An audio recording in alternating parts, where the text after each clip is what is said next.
لكل موهبة طريقها الذي يبدأ بخطوة من الإيمان، إيمان بالنفس وبأن الحلم يستحق أن يلاحق مهما طال الطريق. اليوم نسلط الضوء على موهبة استطاعت أن تصنع لنفسها عالمًا أدبيًا خاصًا، عنوانه الإصرار والشغف. نيرمين راضي التي تبلغ من العمر 27 عامًا من محافظة الغربية مدينة قطور، كاتبة أدبية وروائية.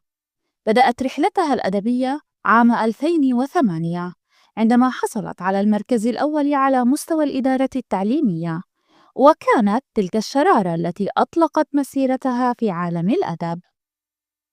كتبت أول قصيدة عن مصر فازت بها بجائزة التأليف في فعالية المدرسة، ثم واصلت الكتابة رغم التنمر وصعوبات الدعم العائلي.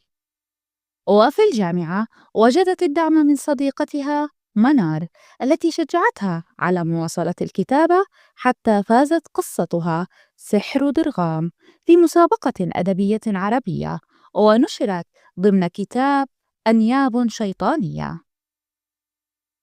من أشهر أعمالها رواية يناديها عائش، وهي من أول أعمالها التي لاقت إعجاب القراء. رواية لعنة دلوف فانتازيا، رواية أنجح تجربة فاشلة فانتازيا، رواية حصب جهنم درامية أكشن، سلسلة السيناريوهات تحقيق جرائم نور منصور العامية المصرية.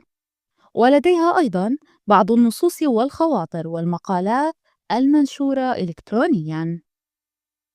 حصلت نيرمينا على العديد من الجوائز، منها شهادة تقدير إلكترونية لأفضل رواية عام 2022. لديها مشاركات في منصة عوالم من الخيال الأدبية، وظهور إعلامي بعدة حوارات صحفية على جوجل. آخر ما صرحت به نيرمينا تعاقدها مع دار نشر مختلف لإصدار أول عمل ورقي لها هذا العام. تؤمن نيرمينا أن الكتابة هي نافذة الروح، وأن الإصرار هو سر كل إنجاز. من بين السطور ووسط الصعوبات، أثبتت نيرمينا أن الحلم لا يموت ما دام صاحبه يؤمن به. في جريدة غاسق نحتفي بمواهب اليوم وصناع الغد.